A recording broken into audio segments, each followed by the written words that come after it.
Hai esperienza come badante e sei in cerca di lavoro? Ti offriamo l'opportunità di lavorare con un contratto regolare. Se anche tu vuoi far parte del nostro team, passa in via Magenta 6 a Gallarate, incontriamoci e valuteremo insieme delle proposte attive idonee per te.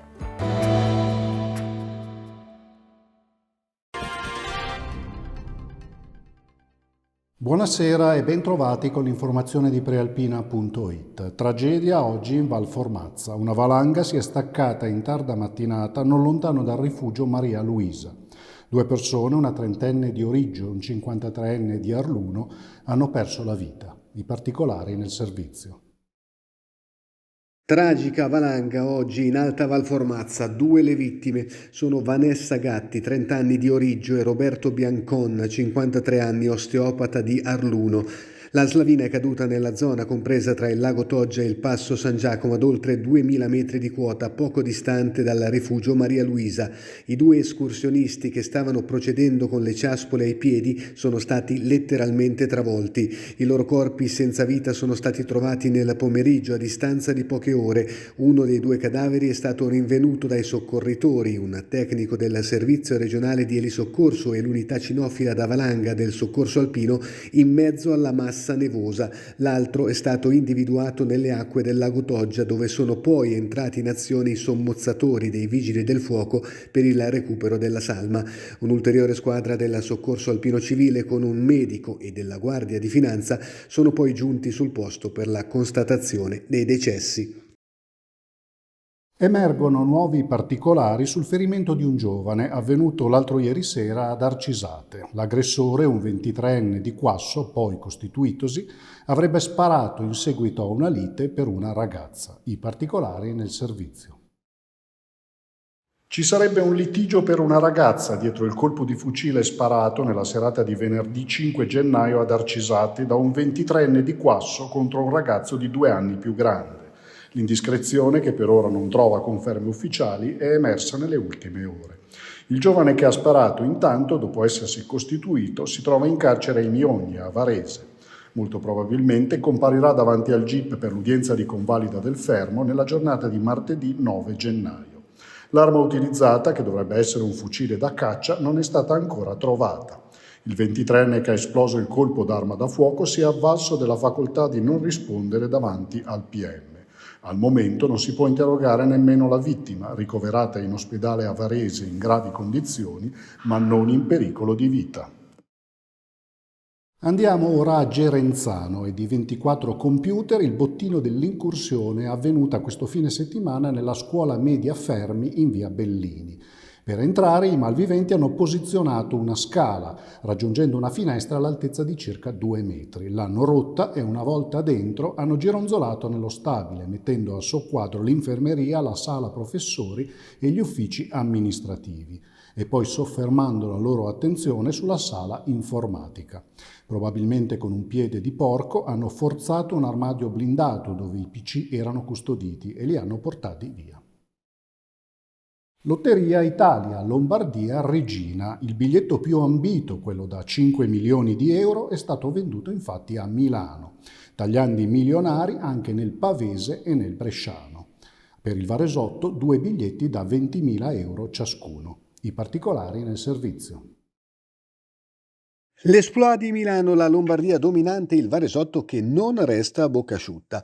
Tocca a Milano quest'anno festeggiare la vincita milionaria della Lotteria Italia. È stato venduto proprio nel capoluogo lombardo, infatti, il biglietto F306831 che ha regalato 5 milioni di euro al suo possessore. Il tagliando è stato acquistato al bar Valdagno in via Forze Armate. Nel Varesotto sono stati venduti invece 2 dei biglietti di terza categoria che assicurano premi da 20.000 euro, uno a Induno Olona, l'altro a Ferno, probabilmente in una delle edicole dell'aeroporto di Malpensa. Tornando alle vincite più clamorose, il secondo premio da 2,5 milioni è andato a Campagna, nel Salernitano, il terzo da 2 milioni ad Albuzzano, in provincia di Pavia, e gli ultimi 2 premi di prima categoria, rispettivamente da 1,5 milioni e da 1 milione di euro, sono stati venduti a Roncadelle, nel Bresciano, e a Montescudo Montecolombo, in provincia di Rimini. Insomma, Lombardia grande protagonista con 3 dei primi 5 premi. Parliamo ora di cultura. Ha avuto successo l'iniziativa promossa a Varese che ha permesso oggi di visitare gratuitamente i musei cittadini.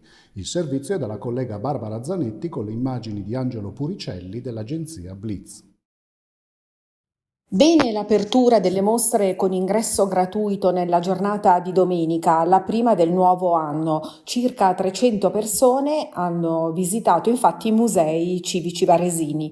A Villa Mirabello prosegue la mostra Incontri di mondi lontani, dai viaggi d'esplorazione di fine Ottocento alle ricerche di Angelo e Alfredo Castiglioni, una mostra realizzata dal Comune in collaborazione con l'associazione Conoscere Varese e il centro ricerche sul deserto orientale. Al castello di Masnago è sempre visitabile la mostra by Guttuso Tavernari, virtuose relazioni varesine, e sempre al castello la mostra Antonio Bassanini, costruttore del Novecento. Il 25 gennaio alle 14 si svolgerà una visita guidata alla mostra dedicata a Bassanini in collaborazione con il Collegio dei Geometri della provincia di Varese.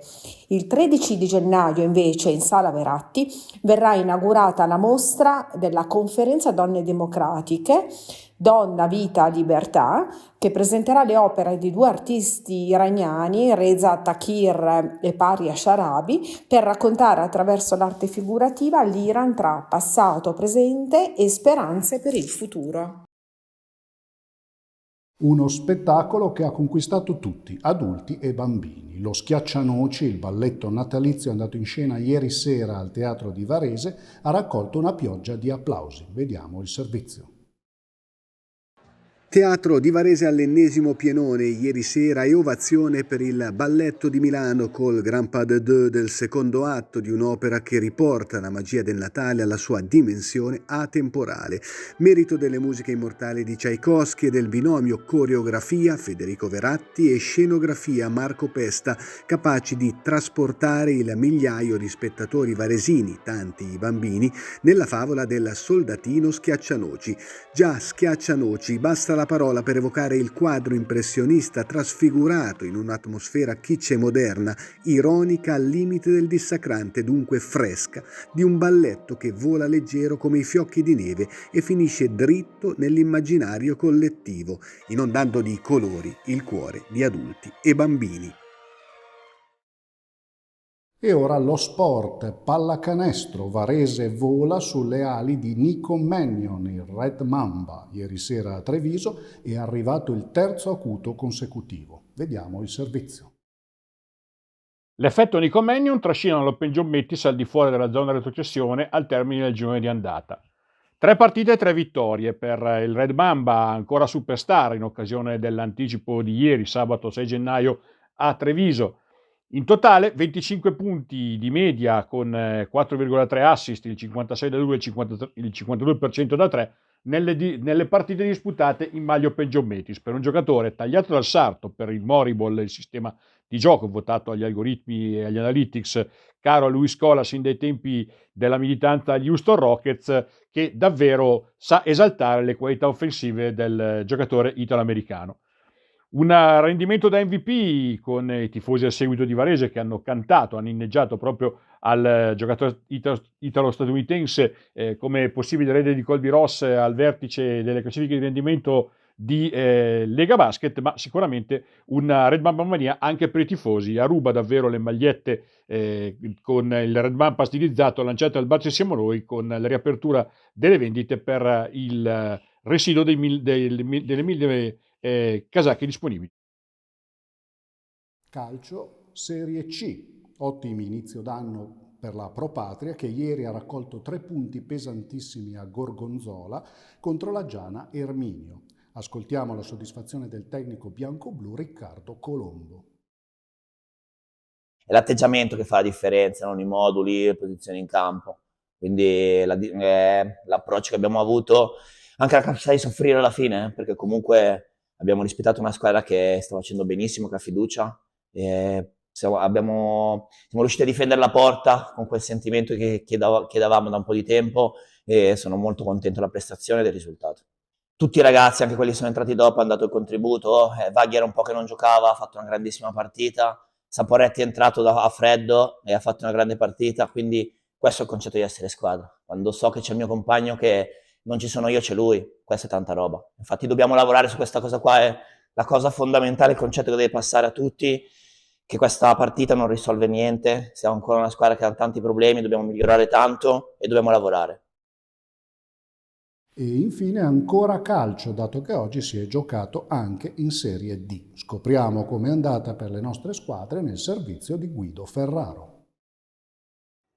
È ripartito oggi pomeriggio il campionato nazionale dilettanti di Serie D con il Città di Varese che ha confermato il proprio magic moment con la vittoria per 2-0 sui cunesi del Bra allo stadio Ossola, decisa nella ripresa da una doppietta del centrocampista Palazzolo. Varese che si conferma al quarto posto e soprattutto con il 10° successo in 20 gare di campionato, 23 punti nelle ultime 10 gare. Cade invece nel girone B la capolista arconatese sul campo Brera di Pero contro il Club Milano per 2-0, successo pesantissimo della Castellanzese in chiave salvezza con un gol per tempo del capitano Mandelli di testa prima del riposo e al 92esimo del giovanissimo Ayoko Eko una conclusione imprendibile da fuori area. Pareggio pesante in rimonta della Varesina sul campo della Clivense con il 9° gol stagionale di Capitan Gasparri, mentre prosegue la crisi del Legnano che va in vantaggio nel primo tempo, ma in 4 minuti alla ripresa si vede rimontare e sconfiggere 2-1 dalla Trizium allenata dall'ex trainer del Varese Luciano De Paola in un delicato spareggio salvezza.